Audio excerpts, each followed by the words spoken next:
Take a break from your busy schedule and join Harold Sala for Guidelines, a 5-minute commentary on living. The Yiddish writer I.L. Peretz tells the story of a downtrodden, poverty-stricken man by the name of Bontsche who dies and goes to heaven.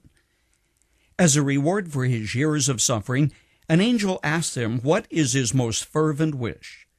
The man replies, "I should like to have every morning a hot roll with fresh butter." That was it. A warm piece of bread with butter.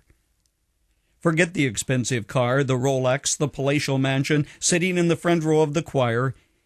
He was satisfied with what he wished for on earth, but had often been denied. What would it take for you to be really satisfied? If I only had, we often say, usually filling in the blanks with material items, then I would be happy. Well, no one in his right mind would deny that 3 square meals a day, adequate housing, clothing, friends and family, a roll and butter are important. But if we place too much value on the trappings of affluence as a prerequisite to being happy, frankly, the more electronic gadgets and sophisticated toys we have, it seems to me, the greater our frustration in keeping them working. There's one thing for sure. The decade to come is going to bring more and more books on articles on how to be happy, how to find fulfillment, how to reach your dream. Within the field of psychology, writes Susie Parker in a popular news magazine, there's a groundswell of support for a new subspecialty known as positive psychology. Researchers say they want to study good feelings rather than bad, to put the emphasis on mental health rather than mental illness. It seems even the experts are becoming sick of sickness, end quote.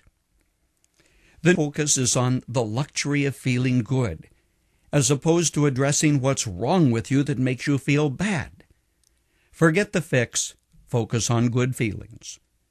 But the question is it okay to feel good when your feelings are a short-lived euphoria, much like the high a couple of ibuprofen will give you if you have a headache? When there's something fundamentally wrong, something that needs to be fixed? No, I don't drink vinegar and tell myself to forget about feeling good because eventually I'll feel bad again, and I like a hot roll with butter.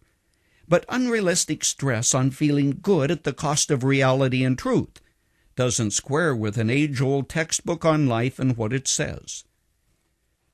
The Bible is strangely silent on steps to feeling good about yourself after your husband leaves you or your financial failure or after you're evicted from your rental house. It says the antidote to human failure, which the Bible calls sin, is God's forgiveness. In 1,000 ways it speaks of the peace that comes knowing you are right with God, which in turn brings a sense of well-being.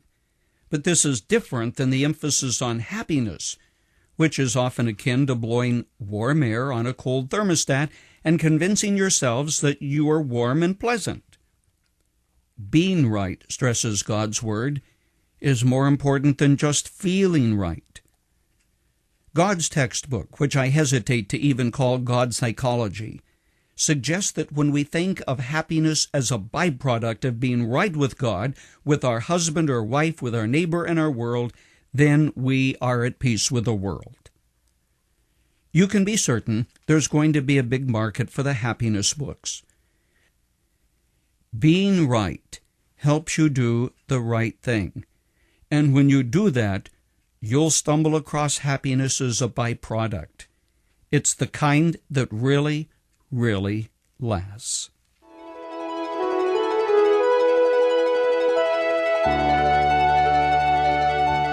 You've just heard Dr. Harold Sala with Guidelines, a 5-minute commentary on living. If you would like to listen to the program again, download a copy, subscribe to our e-commentary, or view other resources, visit guidelines.org. We would like to hear from you too. You can email us at info@guidelines.org.